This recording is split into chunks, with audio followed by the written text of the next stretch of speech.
జై గిరిధారి 23వ మంచి మాట కార్యక్రమానికి స్వాగతం సుస్వాగతం.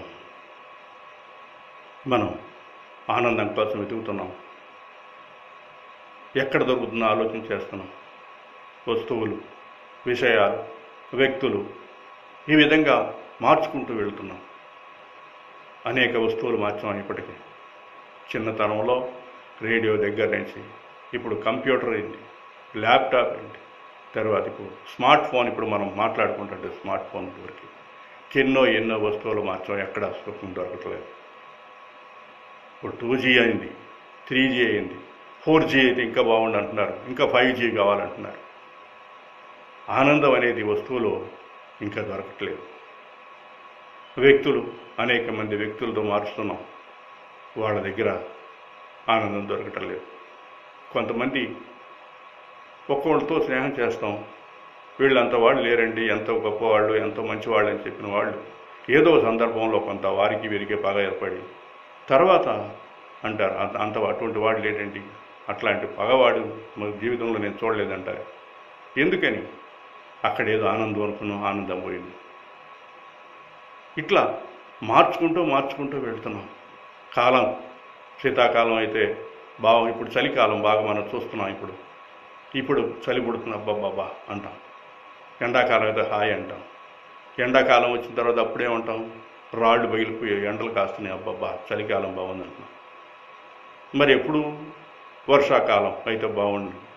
వారం రోజులు వర్షం కనుక జోరుగా కురిసేటట్టుగా ఉంటే ఏముంది, ఎప్పుడు అబ్బాబ్బా వాడు ఆన ఇసుగు పుడుతుంది అంటున్నాం. మరి ఎప్పుడు నీకు సుఖం ఉంటుంది? ఏ కాలంలో నువ్వు సుఖం ఉండాలని నీకు అర్థం కావట్లేదు. సుఖం నీ చేతుల్లో ఉంది.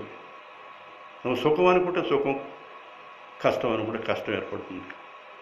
ఒక చిన్న ఉపమానం చెబితే బాగుండని ఒక ఆలోచన. ఒక అరణ్యంలో కస్తూరి మృగం అనేటువంటి మృగం ఎంతో సువాసన, అసలు పరిమళమైన సువాసన వస్తుంది. ఆ సువాసన ఎక్కడి నుంచి వస్తుంది? దాని దగ్గరికి వెళ్ళి ఆస్వాదించాలని అరణ్యం మొత్తం కూడా ఉదయం నుంచి సాయంకాలం రాత్రి వరకు కూడా 6 గంటల వరకు కూడా ఆహారం తీసుకోకుండా, నీరు తీసుకోకుండా పరిగెత్తి సొమ్మసిల్లిపోయి చివరికి అలానే పడిపోయి పడుకుంటుంది. 2 కాళ్ళు దగ్గర 4 కాళ్ళు దగ్గరికి ఎప్పుడైతే పెట్టుకుందో ఆ పరిమళ సువాసన ఇంకా దగ్గరికి వస్తుంది. ఇంకా ఏంటని అప్పుడప్పుడు ఆ విచారణ చేస్తే తన నాభి నుంచి ఆ పరిమళం వస్తుంది. అరే ఎక్కడి నుంచో ఎక్కడో ఉందనుకొని తిరిగాను, అరణ్యం అంతా తిరిగాను, కానీ ఎక్కడా లేదు.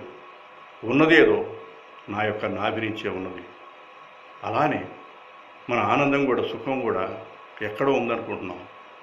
ఎక్కడే లేదు, ఉన్న దాంట్లోనే సుఖం ఉంది. నీకు ఎన్నోసార్లు మనం చెప్పుకుంటున్నాం.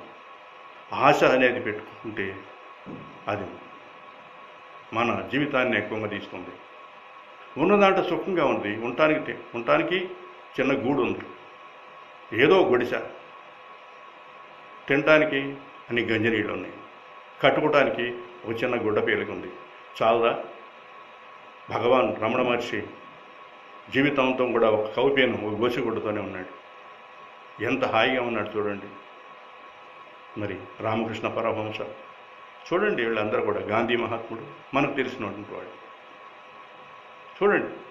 మరి ఎందుకు మనం ఇంత తాపత్రయపడుతున్నాం? ఇంకా కావాలని ఎంత సంపాదించినా తీరని దాహం. ఎప్పుడు ఆశ ఆ కోరిక ఏదుందో ఆ కోరిక మనం తగ్గించుకుంటే శాంతిగా ఉంటుంది. కోరికల భ్రాంతి కదలకూడదు,